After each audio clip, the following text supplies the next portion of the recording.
Fala, meus queridos, beleza pura? Hoje nós vamos trabalhar a parte de citologia. Let's go! Ribossomos, queridos, função, lembra? Ribose, RNA. Ribossomos são aquelas estruturas que são responsáveis por ler o RNA mensageiro.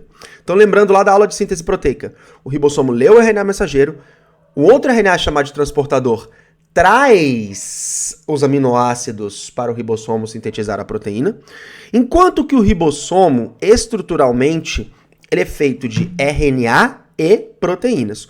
Qual é o RNA estrutural do ribossomo? É o RNA ribossômico. Por isso que recebe esse nome, inclusive. Função dos ribossomos, síntese proteica. Maravilha. Todo ribossomo vai ter a subunidade maior e uma subunidade menor. Beleza? Lembra que a subunidade menor é aquela responsável por ler o RNA mensageiro, enquanto que a subunidade maior é responsável por sintetizar a proteína propriamente dita. Vamos para a próxima.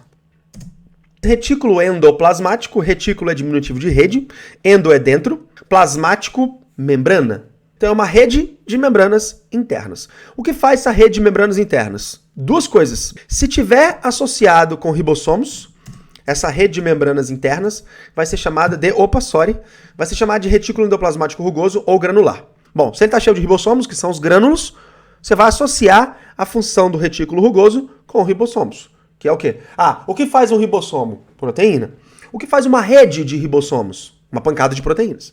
É um centro de produção em massa de proteínas, proteínas de exportação, proteínas que vão ser exportadas. É aquela história, se você vai fazer um bolo na sua casa, você faz um bolinho, maravilha, ele dura um tempo, sua família come, excellent. Agora, se você é um confeiteiro e vende bolo, você não vai poder fazer um bolo. Tem que fazer 1, 2, 3, 4 mil, porque quanto mais você vender, melhor. Então tem situações que a célula precisa produzir uma grande quantidade de proteínas e enviar essas proteínas para algum local. Exemplo, secreção. Mandar a proteína para fora da célula.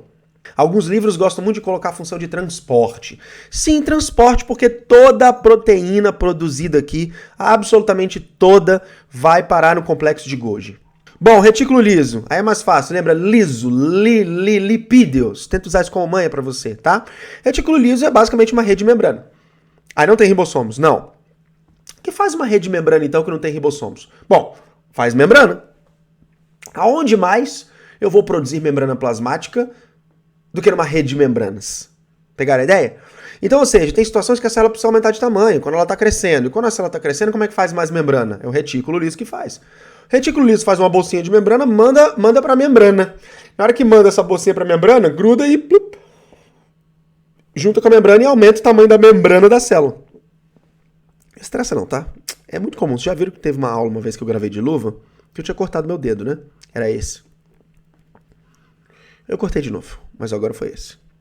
Ontem, quando eu fui cortar cenoura, a faca escapuliu. O dedo ficou pendurado assim.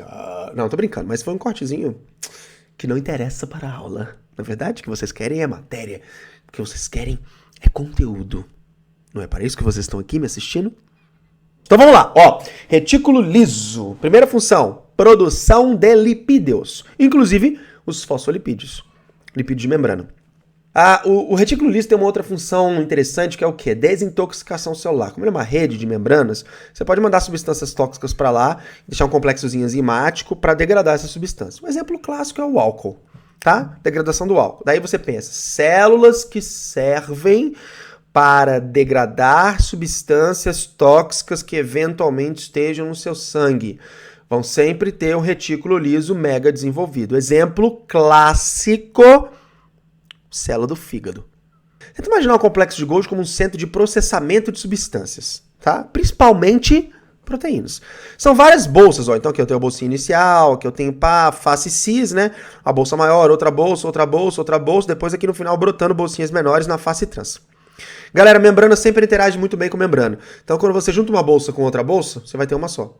Quando você tem uma bolsa grandona e uma pequenininha, junta a pequenininha, você vai ter uma só. Então, isso é uma maneira de você passar uma substância por vários compartimentos.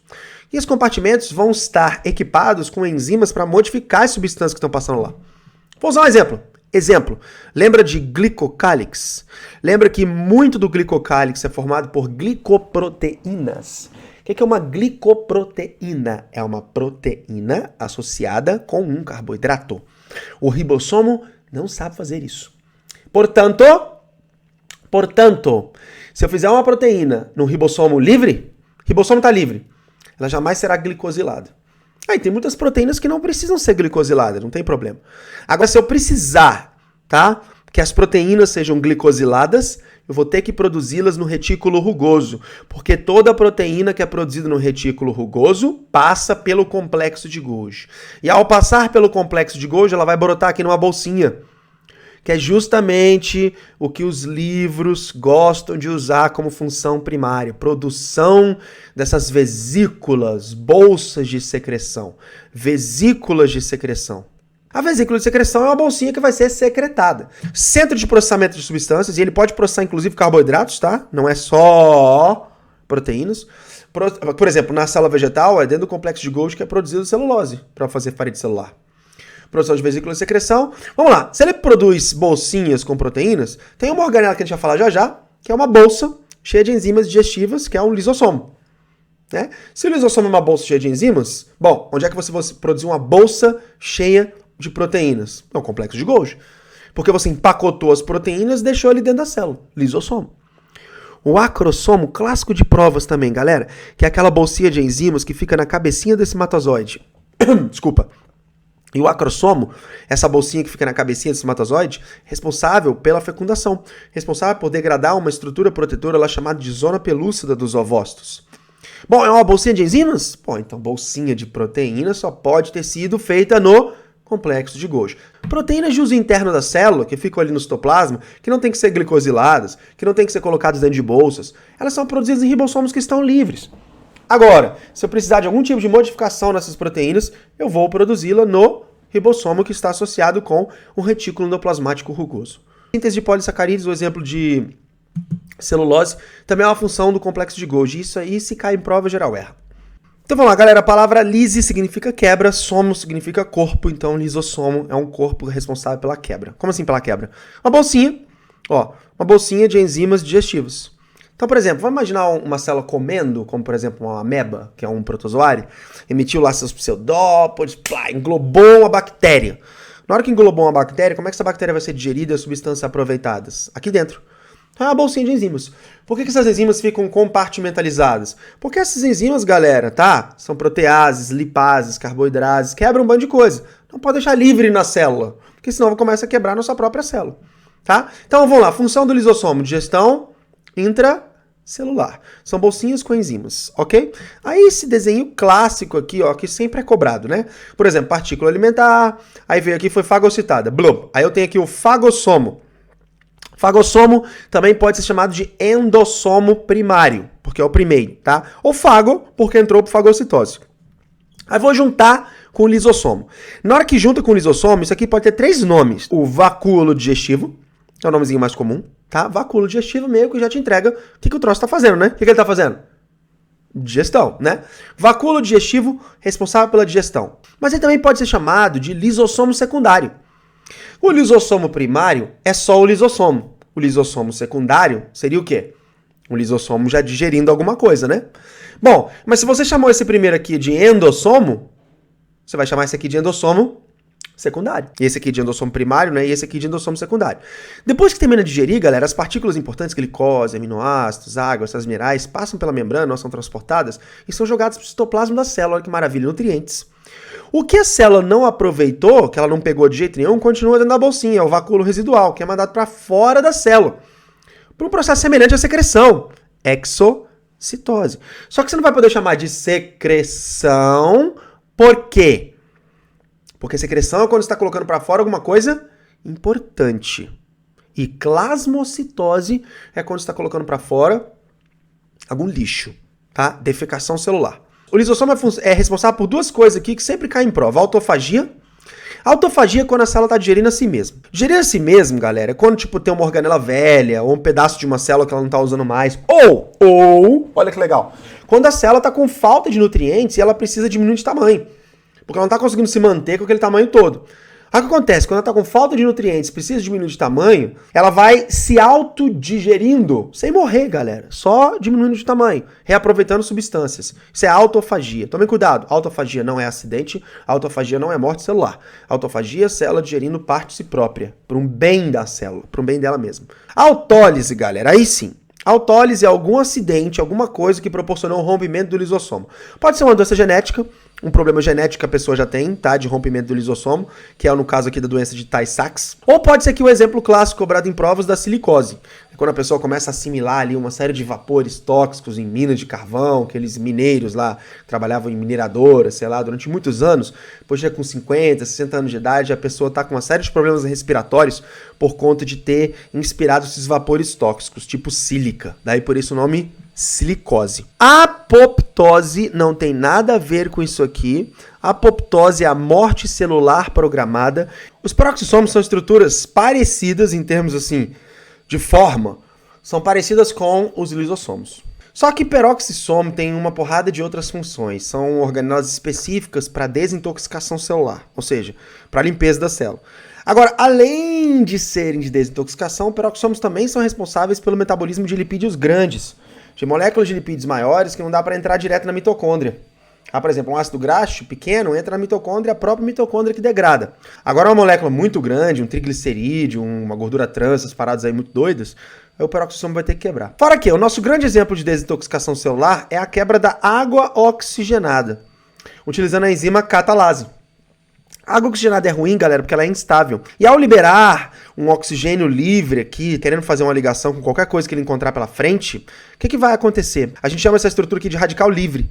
Quando esse oxigênio livre, são espécies ou variantes tóxicas do oxigênio. Esse oxigênio vai querer se ligar com alguém, ele é muito forte. Agora, se ele interagir com o DNA, a gente tem um problema sério, que é o quê? Mutação no DNA. Peroxissomo tem a ver com evitar a liberação dos chamados radicais livres. Então, como eu falei para vocês, catabolismo de lipídios, são bolsinhas com enzimas, a principal enzima que tem lá é a catalase. Pode falar que o peroxissomo também tem a ver com quebra do álcool? Pode. Tem uma síndrome de Zellweger, em que o indivíduo tem problemas no peroxissomo. Então vamos lá, citoesqueleto. Como o próprio nome diz, é o esqueleto das células. Aspirador de pó.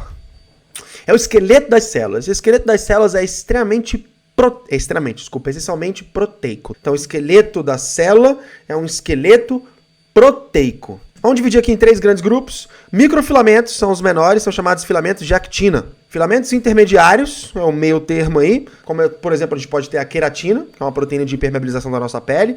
E daí a gente tem os mais grossos de todos, que são chamados de microtúbulos. Microfilamentos tipo actina é a integridade geral da célula. Os filamentos intermediários têm a ver com uma série de coisas diferentes aí na célula, dependendo da situação. Exemplo, queratina é impermeabilizar, né? Já os microtúbulos, galera, formam uma rede teleférico dentro da célula, tipo como se fosse uma rede de transporte dentro da célula. Então eles são muito utilizados para mover coisas dentro das células, mover cromossomos durante a mitose. Exemplo, mover organelas. Você pode mandar uma vesícula, eu quero que essa vesícula saia da célula. Como é que ela vai para a membrana plasmática? Na cagada? Claro que não. Você coloca ela num sistema de trilhos, microtúbulos. Esses microtúbulos, eles têm que ser extremamente organizados. Eles formam os chamados cílios e flagelos, que são estruturas de movimento das células. O esqueletão de um flagelo, galera, interno lá, é um microtúbulo, como se fosse um rabo de uma célula, né? Bom, então, não dá para ter microtúbulo aleatório na célula. Eu preciso de um centro organizador de microtúbulos. É justamente aí que vão entrar os centríolos. É um cilindrinho desse aqui, ó. A célula normalmente então tem 2 centríolos. Centríolos são 9 conjuntos desses 3 microtúbulos aqui, ó. Por isso que é comum a gente falar que o centríolo tem uma organização 9-3. Esse centríolo ele consegue polimerizar e despolimerizar microtúbulos o tempo inteiro. Microtúbulos são formados de uma proteína chamada de tubulina. Então, você pegar uma tubulina, juntar na outra, você forma um tubão grandão que é um microtúbulo. Todo esse complexo proteico que envolve os 2 centríolos é chamado de centrossomo. Então, normalmente, a célula tem um centrossomo com 2 centríolos. Mas quando ela vai se dividir, o centrossomo vai se duplicar. E os centríolos, claro, também, né? Então eu vou ter um centrossomo em um polo da célula, outro centrossomo em outro polo, e vou formar esse sistema de trilhos para transportar os cromossomos, que também é chamado de fuso mitótico. Então vamos lá, ó. Mitocôndria não é foco dessa aula. Já tiveram, né? Vocês vão ter uma aula. Ou já tiveram, desculpa, uma aula de respiração celular, tá? Então, o foco da mitocôndria nessa aula é só saber que são as usinas energéticas. Tem que associar com a respiração celular com essa equaçãozinha aqui, tá? Glicose mais oxigênio, dando gás carbônico mais água. Maravilha? Lembrando que as mitocôndrias possuem DNA. Lembrando que as mitocôndrias possuem ribossomos. Então, ou seja, mitocôndrias são capazes de sintetizar as suas próprias proteínas. Olha que massa, tá? E são capazes, inclusive, de autoduplicação. Beleza? A célula não consegue produzir uma mitocôndria do nada. A célula precisa de uma informação, tá? Se ela tiver precisando de muita energia, ela pode mandar uma informaçãozinha para as mitocôndrias se autoduplicarem, como se fossem bactérias. Beleza? Ok. Tilt. Cloroplasto. Cloroplasto também não é o foco dessa aula, tem uma aula só para ele. Fotossíntese é um processo importantíssimo e difícil pra caramba. Então, para essa matéria aqui agora, nesse momento, vocês vão se preocupar em saber que o cloroplasto também é uma organela que tem membrana dupla, com a mitocôndria, também é uma organela que tem DNA, também é uma organela que sintetiza suas próprias proteínas. E capaz de autoduplicação. Maravilha? Responsável pela fotossíntese. Massa? A equação da fotossíntese tem que ter pelo menos uma noção, tá? Pelo menos uma noção, que é gás carbônico mais água, virando o quê? Glicose mais oxigênio. Beleza, queridos? Então essa foi a parte de citoplasma, revisãozinha. Beijo, galera. Até mais.